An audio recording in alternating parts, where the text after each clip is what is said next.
اور پھر ارشاد فرماتے ہیں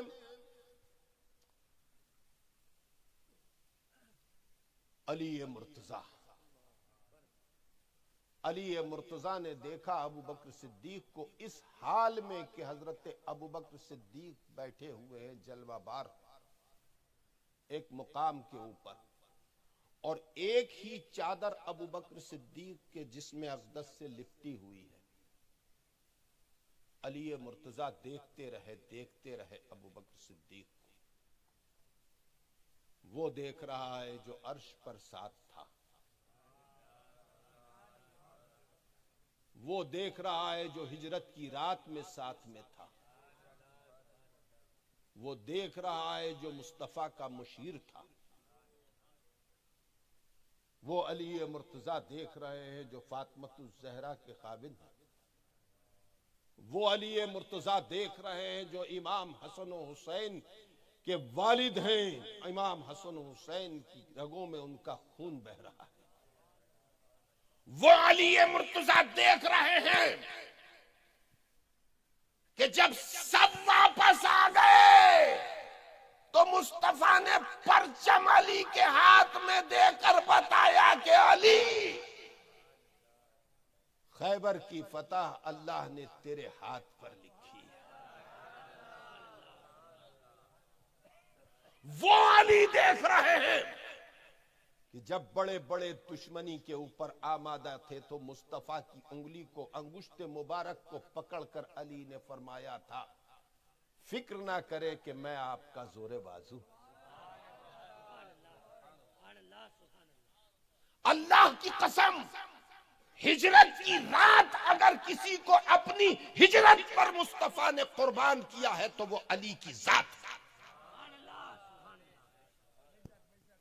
اپنے بستر اقدس پر لٹال کر مصطفیٰ نے علی کو قربان کر دیا تھا، اور اس قربانی کے لیے علی کو پسند کیا تھا مصطفیٰ نے۔ اللہ کی قسم، علی وہ ہے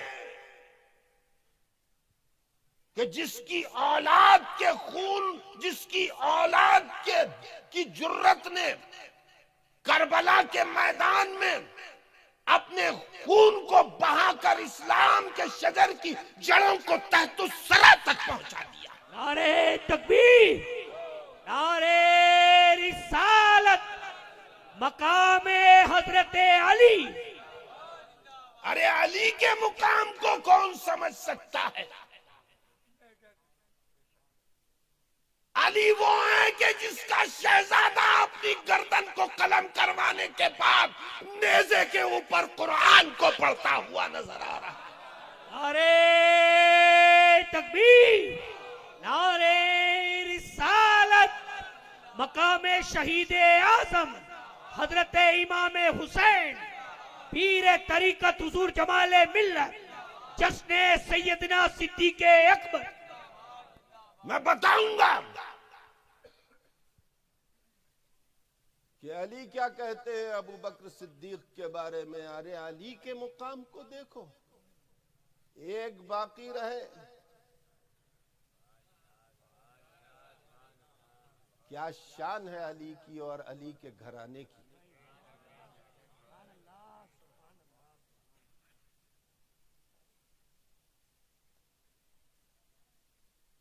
تابعین کا زمانہ تھا،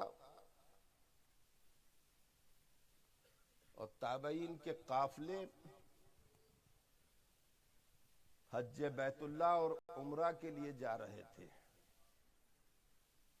یہ وہ زمانہ تھا کہ جس زمانے میں لوگوں کے پاس سب سے زیادہ قلت پانی اور کھانے کی تھی۔ اللہ کے رسول کے اصحاب اپنے شکم سے ایک پتھر باندھتے تھے، اور اللہ کے رسول 2 پتھر باندھا کرتے۔ کئی دن صحابہ اکرام بھوکے رہا کرتے تھے۔ صحابہ اکرام اور تابعین کا قافلہ جا رہا تھا حج بیت اللہ کے لیے۔ راستے سے گزر رہے تھے، ایک جنگل میں ایک فقیر آیا، پھٹا ہوا لباس اس کا، الجھی ہوئی داڑھی، بکھرے ہوئے بال، گنجلا ہوا امامہ، سرخ آنکھیں، سوکھے ہوئے ہونٹ،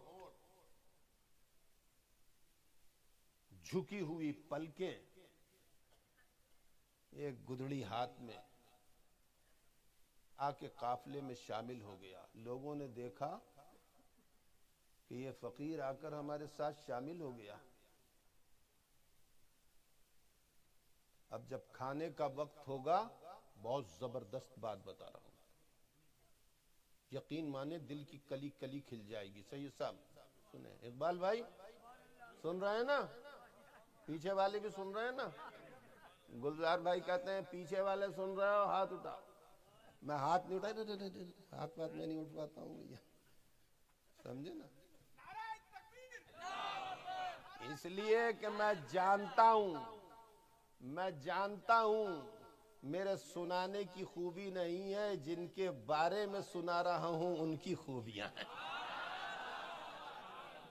اما کافر ہی ہوگا جو سننا پسند نہیں کرے گا۔ اللہ اکبر، اللہ اکبر، فقیر آ کر شامل ہو گیا۔ قافلے کے لوگوں نے بڑی گھنیائی بھی نظر سے اسے دیکھا۔ اب اس کو بھی 2 گھونٹ پانی دینا پڑے گا، اپنے کھانے میں شامل کرنا پڑے گا۔ گدڑی لیے ہوئے چلا آ رہا ہے، پراگندہ حالت میں، بکھرے ہوئے بال، الجھی ہوئی داڑھی، گنجلا ہوا امامہ، پھٹا ہوا لباس۔ نوجوان تھا، جھکی ہوئی آنکھیں، آ کر بیٹھ گیا۔ قافلہ چلا حاجیوں کا تو وہ بھی ساتھ میں چل دیا۔ کئی منزل چلنے کے بعد پھر قافلہ رکا، اپنے اپنے تمبو گاڑے سب نے، اور جب کھانے کا انتظام ہوا تو سب کی نگاہیں فقیر کے اوپر تھیں کہ اب یہ کچھ مانگے گا، اب یہ کچھ مانگے گا۔ فقیر نے اپنی گدڑی اٹھائی، کندھے پہ ڈالی اور پہاڑ کی طرف چل دیا، اور لوگوں کی آنکھوں سے غائب ہو گیا۔ سب نے ایک دوسرے کی طرف دیکھا کہ فقیر چلا گیا۔ ایک صاحب اٹھے اور کھانا وانا کھا کر اس پہاڑ کی طرف روانہ ہوئے، اور پہاڑ کے اوپر چڑھ گئے۔ دیکھا کہ وہ فقیر جو ہے عبادت میں مشغول ہے، نماز پڑھ رہا ہے۔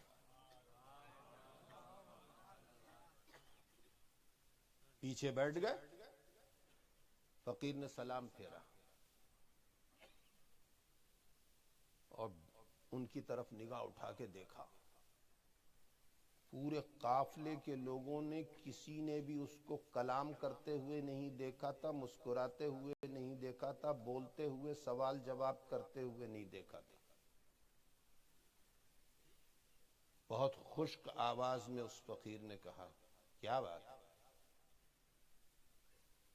کہا میں دیکھنے آیا کہ تم کہاں چلے گئے، ہمارے ساتھ قافلے میں آئے تھے۔ اس فقیر نے زمین کے اندر انگلی ڈالی، ریت میں انگلی ڈالی، تو ریت میں سے ایک پانی کا چشمہ نکلا۔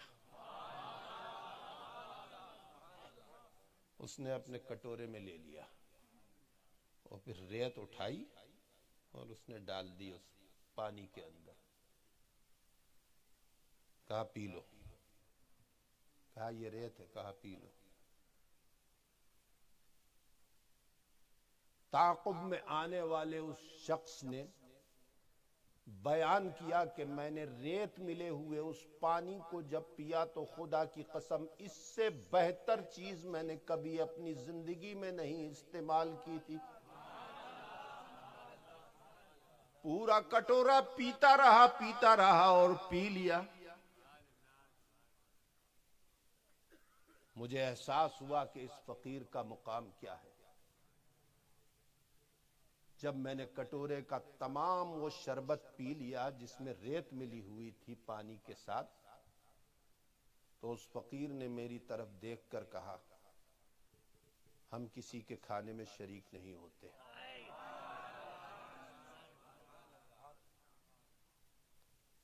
کسی کے توشے کے ساتھ شریک نہیں ہوتے. تم سوچ رہے تھے کہ میں تمہارے توشے میں شریک ہو جاؤں گا؟ تم سوچ رہے تھے کہ میں تمہارے پانی میں شریک ہو جاؤں گا؟ جاؤ. کہا سرکار آپ کا مقام میرے اوپر ظاہر ہو گیا، آپ چلیے ساتھ میں. کہا نہیں، ہمارا اور تمہارا ساتھ یہیں تک تھا. اس فقیر کی نگاہوں میں وہ بات تھی کہ اس نے کہہ دیا چلے جاؤ تو چلے جاؤ. اٹھے اور پیچھے پلٹ پلٹ کر دیکھتے رہے اس فقیر کو، اور پہاڑ کو اتر کر اپنے قافلے میں آ کر شامل ہو گئے، مگر بہت اداس تھے. حرم کعبہ پہنچے، کعبے کا طواف کیا، صفا مروہ کی سعی کی، عمرہ مکمل کیا. کئی دن تک حرم کعبہ میں طواف کرتے رہے. ایک دن ان بزرگ نے دیکھا جنہوں نے اس فقیر کو، فقیر کے ہاتھ کا شربت پیا تھا، کہ بہت ازدحام لگا ہوا ہے. کعبے کے سامنے ایک مقام کے اوپر لوگ ہاتھوں کو باندھے ہوئے، گردنوں کو جھکائے ہوئے بیٹھے ہوئے ہیں، اور ایک خوبصورت حسین نوجوان خطاب کر رہا ہے، اور لوگ اس کے خطاب کو سن کر وجد کے عالم میں ہیں، اور اپنے سروں کو پیٹ رہے ہیں، لوگ سینے کو پیٹ رہے ہیں. ایسا بے مثال خطاب اس کا ہے کہ لوگوں کے اوپر وجد طاری ہے.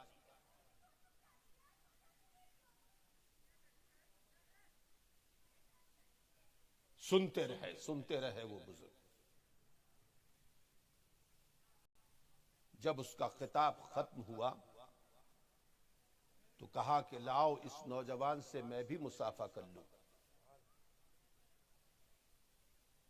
آگے بڑھے، بھیڑ کو چیرتے ہوئے سب لوگ مصافحہ کر رہے تھے. لوگ قدم بوسی کر رہے تھے، اپنے ہونٹوں سے پیروں کو اس نوجوان کے چوم رہے تھے، سر پہ ہاتھ رکھوا رہے تھے، دعاؤں کے لیے کہہ رہے تھے. آگے بڑھے اور جب غور سے دیکھا تو وہی فقیر تھا جو پہاڑ کے اوپر انہیں پلا چکا تھا. آنکھوں میں چمک آ گئی. کہا اوفو، یہ پہاڑ کی بلندی پر خطاب کرنے والا اتنا بڑا عالم دین کہ لوگ اس کے خطاب کو سن رہے ہیں اور لوگوں کے اوپر وجدانہ کیفیت طاری ہے، اور لوگ اس کی دست بوسی کر رہے ہیں، قدم بوسی کر رہے ہیں. کیا بات، یہ تو وہی فقیر ہے.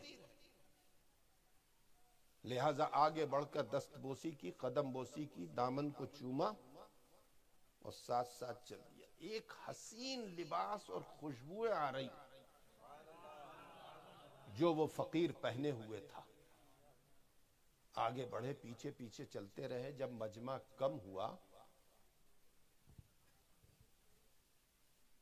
تو لوگوں سے پوچھا کہ یہ کون ہے کہ دیوانہ وار لوگ ان کی دست بوسی کر رہے ہیں، قدم بوسی کر رہے ہیں، اور ایسا خطاب ان کا کہ سننے والے وجدانہ کیفیت ان کے اوپر طاری ہو گئی.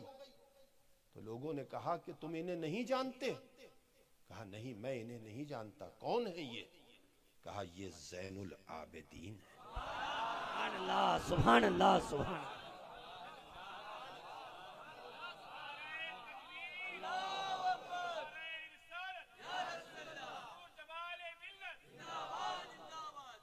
آگے بڑھے، دوبارہ دست بوسی، قدم بوسی کی.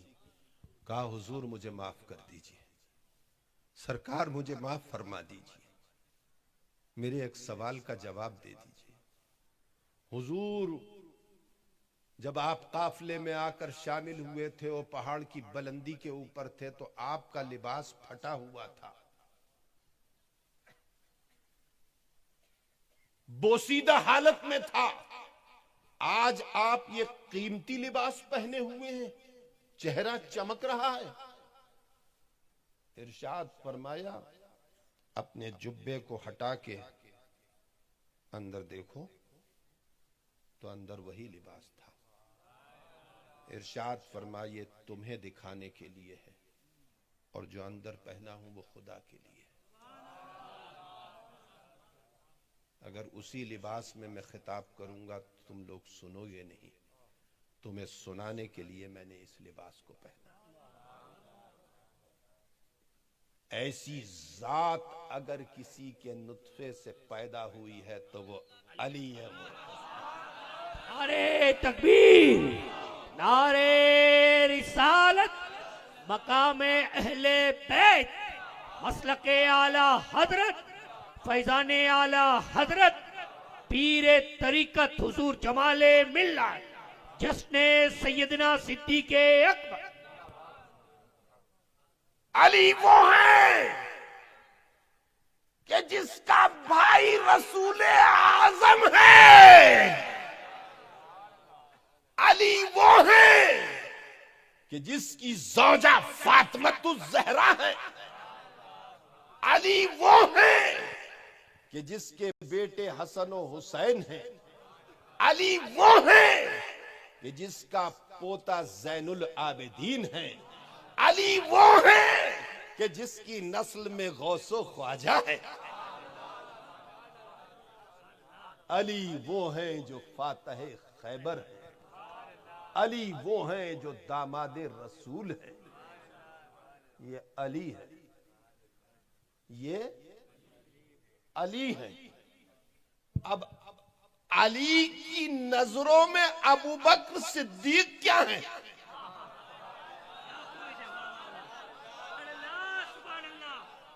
اگر علی کو سمجھ لیا تو ابو بکر بھی سمجھ میں آ جائیں گے، اور علی کو نہیں سمجھا تو خدا کی قسم کچھ بھی سمجھ میں نہیں آئے گا۔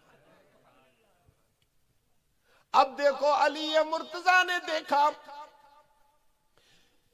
کہ ابو بکر صدیق ایک چادر میں لپٹے ہوئے بیٹھے ہیں۔ یہ حدیث شریف بیان کر رہا ہوں، یہ قصے کہانی نہیں ہے، اور اللہ کی قسم قصے کہانی بیان کرنے والے اور ہوا کرتے ہیں، ہم وہ ہیں جو دلیل کے ساتھ بات کرتے ہیں کہ وہ رضا کے نیزے کی مار ہے۔ حق کی صدا، رب کی رضا، عطائے رضا، صدائے رضا، عطائے مفتی اعظم، عطائے مخدومہ پیرانی صاحبہ، حضرت بابرکت حضور جمال ملت، شہنشاہ خطابت حضور جمال ملت، امانت اہل سنت، امانت اہل سنت، رضوی دولہ، رضوی دولہ، آبرو رضویت، آبرو سنیت، حضور جمال ملت، نعرہ تکبیر، نعرہ رسالت۔ میں جب جاورہ میں رہتا تھا تو میں نے ایک خواب دیکھا تھا۔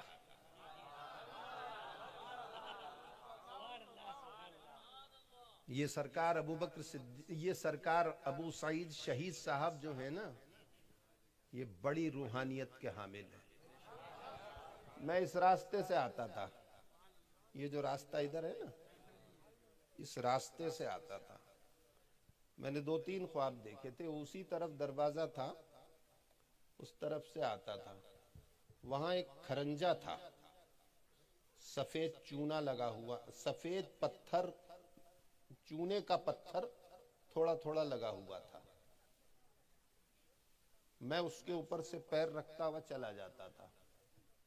سائیکل سے ہوتا تھا، سائیکل اس کے اوپر چڑھا دیتا تھا، یہاں لا کے سائیکل روکتا، اندر جا کے قدم بوسی کرتا تھا۔ ابو سعید شہید صاحب کی، دعا کرتا تھا، فاتحہ پڑھتا تھا، واپس چلا جاتا تھا۔ تو اکثر میں اس جو کھرنجا سا تھا، سفید سفید کریمش پتھر یا چونا لگا ہوا تھا، اس پہ سے گزر۔ ایک دن سرکار ابو سعید شہید صاحب کو میں نے خواب میں دیکھا اور مجھ سے ارشاد فرمایا یہ قبر ہے، اس پر پیر مت رکھا۔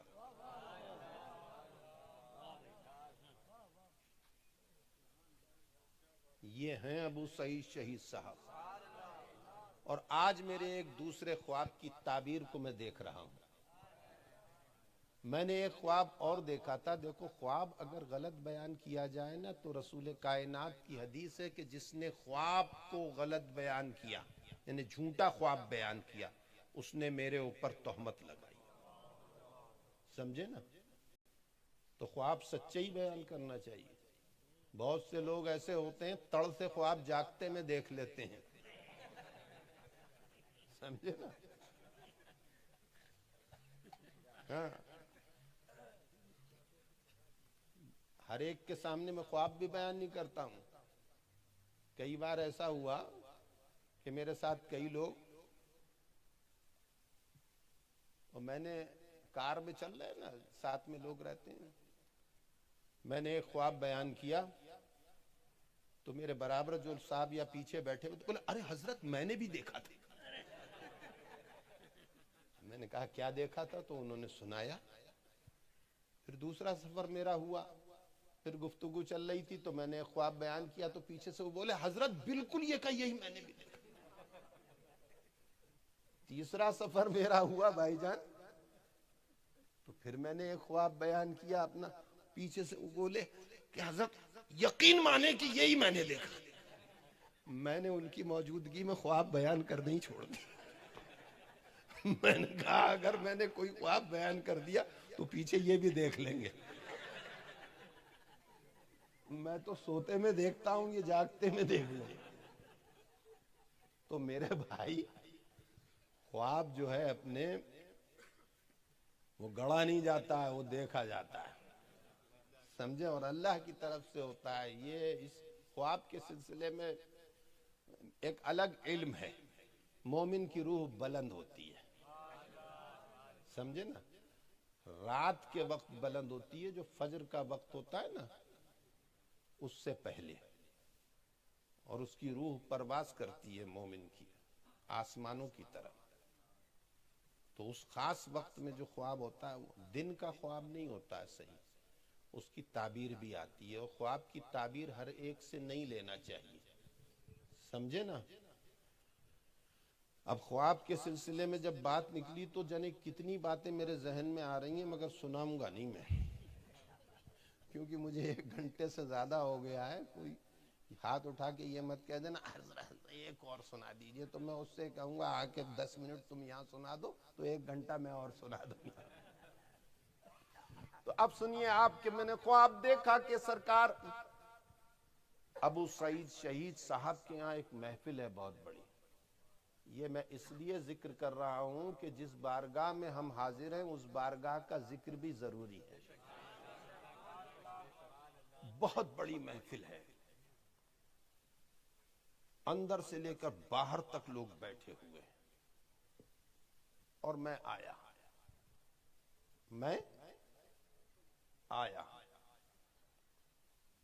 تو اعلان ہوا کہ جمال میاں صاحب آ کر سرکار ابو بکر جمال میاں صاحب آ کر حضرت ابو سعید شہید صاحب کا استقبال کریں۔ اور وہ اعلان کرنے والے کون تھے پتہ ہے؟ بھائی جان تھے۔ اور مائک اس طرف تھا، حضرت ابو سعید شہید صاحب کی جو دیوار ہے نا چھوٹی سی، اس کے اس طرف مائک لے کر بھائی جان کھڑے ہوئے تھے اور میرے نام کا اعلان کر رہے تھے۔ میں لوگوں کو چیرتا ہوا آگے کی طرف بڑھا تو ادھر کی جو دیوار ہے، اس طرف کی دیوار، وہاں 3 بزرگ بیٹھے ہوئے تھے۔ ایک جانب تھے، ایک بیچ میں تھے، اور بائیں جانب جو بیٹھے ہوئے تھے وہ اقبال بھائی تھے۔ ان لوگوں کا ادب میں ایسے ہی نہیں کرتا ہوں، سمجھے نا؟ ان لوگوں کا ادب میں ایسے ہی نہیں کرتا ہوں، میں نے دیکھا ہے اور انہوں نے دکھایا ہے۔ تو میرے ہاتھ میں ایک گیندے کا ہار دیا گیا اور کہا گیا کہ ابو سعید شہید صاحب کا استقبال کریں جمال میاں۔ تو جو 3 بزرگ بیٹھے ہیں، اقبال بھائی کو تو میں پہچانتا ہوں، اب جو 2 بیٹھے ہوئے ہیں اس میں ابو سعید شہید صاحب کون سے ہیں میں نہیں پہچانا۔ تو میں نے بھائی جان کی طرف دیکھا، اب بھائی جان نے بھی مجھے کچھ نہیں بتایا۔ تو ابو سعید شہید صاحب ٹیک لگائے ہوئے بیٹھے تھے، تو میں نے جب سوالیہ نگاہوں سے دیکھا تو ایسے اٹھ گئے اور میں نے آپ کو ہار پہنا دیا۔ اللہ اکبر اللہ۔ میں حاضر ہوا کرتا تھا، دعائیں کیا کرتا تھا، اللہ ان کی قبر کی زیارت کے صدقے میں ان دعاؤں کو قبول فرمایا۔ میرے دوستوں، تو میں عرض کر رہا تھا کہ علی مرتضیٰ نے حضرت ابو بکر صدیق کو دیکھا تو تم نے جان لیا کہ علی کا مقام کیا ہے۔ میں نے بتایا کہ علی وہ ہیں جو داماد رسول ہیں، علی وہ ہیں کہ جو فاتح خیبر ہیں، علی وہ ہیں جو حسن و حسین کے والد ہیں، علی وہ ہیں جو حضرت زین العابدین کے دادا ہیں، علی وہ ہیں جو فاطمۃ الزہرا خاتون جنت کے شوہر ہیں۔ علی کا کیا مقام ہے؟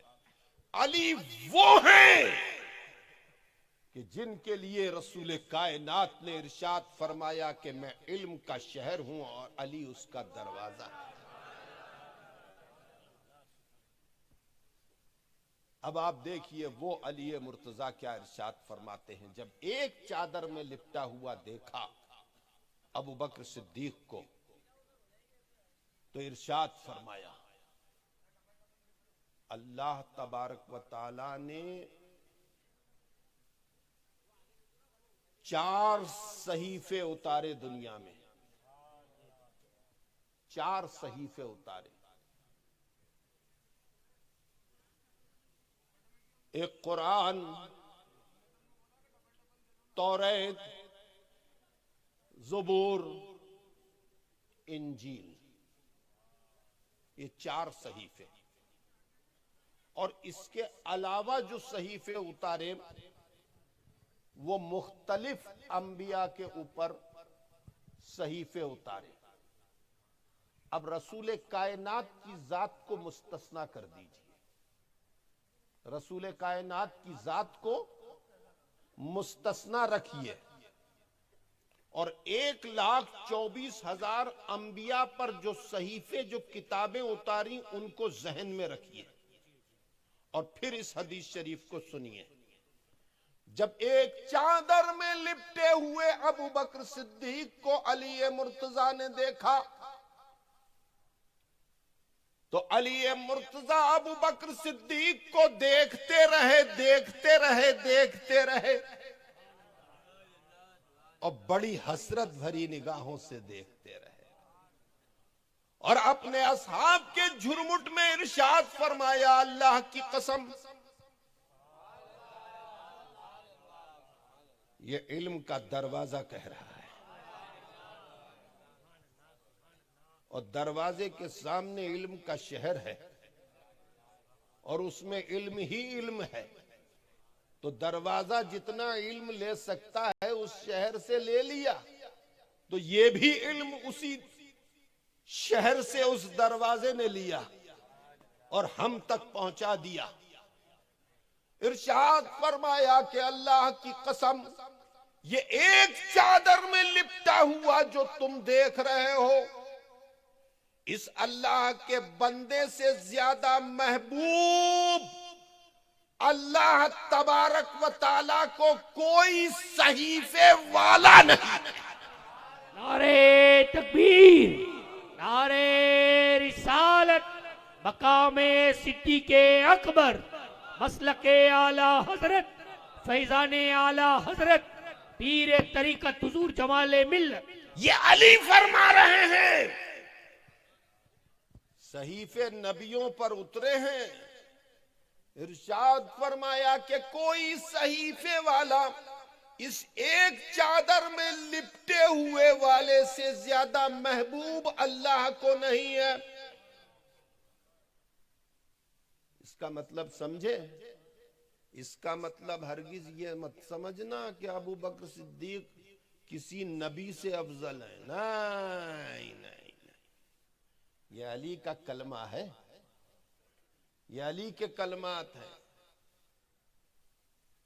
اللہ کی قسم تمام نبیوں کی امتیں اور مصطفیٰ کی امت سب کو اگر ایک پلڑے کے اوپر رکھ دیا جائے تو کسی بھی نبی کے برابر نہیں ہو سکتا۔